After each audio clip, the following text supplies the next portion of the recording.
मित्रांनो, ही कथा आपण एका मुलीच्या म्हणजेच श्वेताच्या दृष्टिकोनातून पाहणार आहोत. चला तर मग या कथेला सुरुवात करूया. माझं नाव श्वेता आहे. मी खेडेगावात राहत होते. माझं 10वीपर्यंतचं शिक्षण झाल्यानंतर गावात शाळा नसल्यामुळे माझं शिक्षण बंद झालं व गावाचे जोपर्यंत शाळा होती तोपर्यंत मी शिकले, कारण तिथे पुढे दुसऱ्या गावाला जाऊन शिक्षण घ्यावे लागत असेल. घरची परिस्थिती एवढी चांगली नव्हती, त्यामुळे माझं शिक्षण तिथेच बंद केलं. मी गावातलीच इतर लोकांच्या शेतात कामायला जायला लागले, कारण आम्ही 3 बहिणी असल्यामुळे मी सगळ्यात लहान होते. माझ्या 2 बहिणीचे अजून लग्न झाले नव्हते, त्यामुळे आम्ही तिघी बहिणी लोकांकडे कामाला जात होतो. परंतु आम्ही तिघी एका शेतात कामाला जात नव्हतो, तर वेगवेगळ्या ठिकाणी कामाला जात होतो. शाळा संपल्यानंतर मला शेतात जावं लागत होते, परंतु मला शाळेची सवय असल्यामुळे शेतात उन्हात काम करायला मला जमत नव्हतं. पुण्यात काम करत मी आधी कधी केलं नव्हतं, त्यामुळे मला त्रास होत होता आणि मला शिक्षण घेण्याची सुद्धा खूप इच्छा होत होती.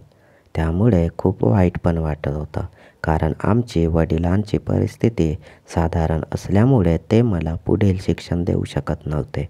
म्हणून मी शाळेत हुशार असूनसुद्धा मला घरीच राहावे लागले व ते सुद्धा लोकांकडे कामाला जावं लागत होते.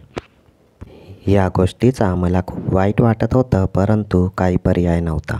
म्हणून नाईलाजाने जाणे मला भाग होते, कारण अजून आम्ही मोठ्या 2 बहिणी लग्नाच्या असल्यामुळे दोघी बहिणीचं लग्न झाल्याशिवाय माझं लग्न होणार नाही. तोपर्यंत मला लोकांच्या शेतात कामाला जाणं भाग होतं.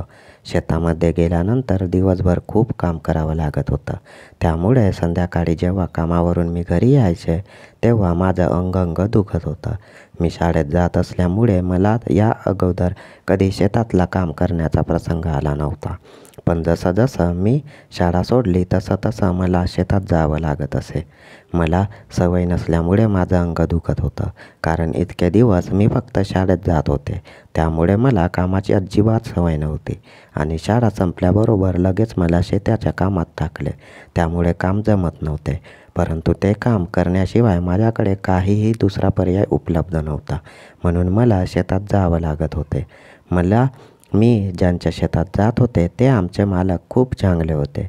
त्यांची बायको ही सतत आजारी राहत असल्यामुळे ती शेतामध्ये येऊ शकत नव्हती, त्यामुळे रामू काकांना रोज शेतात यावं लागत होतं. खूप मजुरांकडे लक्ष द्यावे लागत होते. त्यांच्याकडे खूप जमीन होती व ते घरचे खूप श्रीमंत होते. त्यांना फक्त एकच मुलगा होता. शिक्षणाकरिता शहरांमध्ये राहत होता, तर दोघं आई-वडील फक्त गावी राहत होते. त्यांच्या घरी खूप श्रीमंती होती, परंतु त्यांची पत्नी सतत आजारी राहत होती, त्यामुळे त्यांना सर्व पाहावं लागत होतं. घरी स्वयंपाक करण्यापासून तर धुणी भांडी करण्याकरिता त्यांच्याकडे नोकर-चाकर होते, त्यामुळे त्यांना कसली कमी नव्हती. माझ्यावर रामू काका खास मेहरबान होते, कारण त्यांना माझा स्वभाव खूप आवडत होता. मलासुद्धा शिक्षण घेण्यासाठी इच्छा आहे हे त्यांना माहीत होतं, तरीसुद्धा मी काम करते शेतात हे त्यांना खूप आवडायचं, कारण मी वडिलांच्या इच्छेविरुद्ध वागत नव्हते. त्यामुळे त्यांना माझा स्वभाव खूप आवडायचा व मी दिसायला सुंदर होते. ते इतर मजुरांपेक्षा ते मला जीव लावत होते व इतर मजुरांपेक्षा हलके काम देत होते, त्यामुळे आता मला कामाचा कंटाळा येत नव्हता. रामू काका रोज शेतात येत होते व माझी अस्ताव्यिकपणे रोज चौकशी करत होते, त्यामुळे दिवस कुठे जात होता ते मला नव्हतं. अशा प्रकारे दिवस जात होते व मी रामू काकांच्या शेतात काम करत होते. रामू काका शेतात त्यांच्या जेवणाचा डब्बा रोज आणत होते व त्यांच्या डब्यात आणलेली भाजी किंवा इतर चांगला पदार्थ ते माझ्याकरिता बाजूला काढून ठेवत होते व मला रोज देत होते. तसेच ते उशिरा शेतात तर माझ्याकरिता काहीतरी मिठाई वगैरे किंवा काही फळ वगैरे ते न चुकता आणत होते, त्यामुळे मी त्यांची रोज शेतात येण्याची वाट पाहत होते.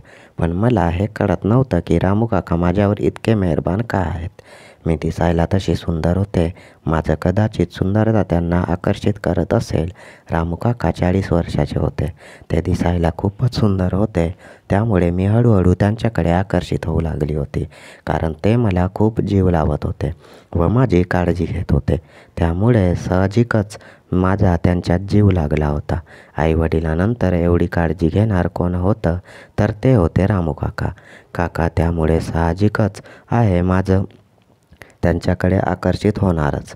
आणि मी आता वयात आली होती, त्यामुळे मला त्यांचं खूपच आकर्षण वाटू लागलं होतं. तसं दिसायला रामू काका सुंदर होते आणि परत माझ्याकरिता रोज काही ना काही आणायचे. मला त्यामुळे कामाचाही आता कंटाळा येत नव्हता. एक दिवस मी सकाळी शेतात आहे व मजुराबरोबर काम करू लागले, परंतु थोड्या वेळानंतर मी पाणी पिण्यासाठी झोपडीत आले तेव्हा रामू काका झोपडीत बसलेले होते. मी गेल्यावर त्यांनी मला विचारलं की तू का आलीस? तेव्हा मी पाणी देण्यासाठी आले असं त्यांना सांगितले. तेव्हा त्यांनी येताना माझ्यासाठी बिस्किटचा पुडा आणला होता.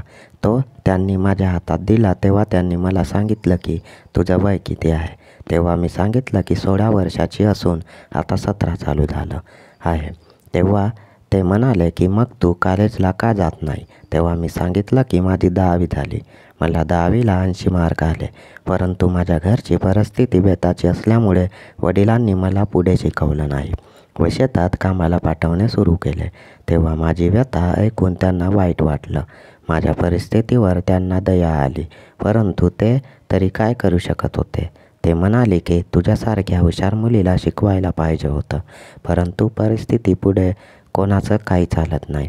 माझ्याकडून होईल तेवढी मदत मी तुला करेल असं त्यांनी मला आश्वासन दिले. ते मला म्हणाले की जर तुला शिकायची इच्छा असेल तर तुझ्या शिक्षणाचा खर्च मी करायला तयार आहे. परंतु मी म्हणाले की नको. तुम्ही जर माझ्या शिक्षणाचा खर्च केला तर माझ्या वडिलांना तो आपला कमीपणा वाटेल व त्यांचा स्वाभिमानाला ठेच पोहोचेल.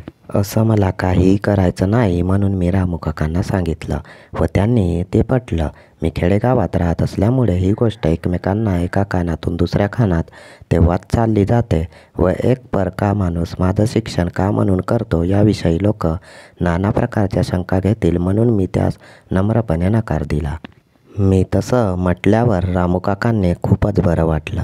त्यांना माझा स्वभाव आणखीनच आवडू लागला होता, कारण की माझं वय फक्त 17 वर्ष चालू होतं आणि मी एवढी मॅच्युअर होते, त्यामुळे त्यांना जास्तच माझी काळजी वाटू लागली.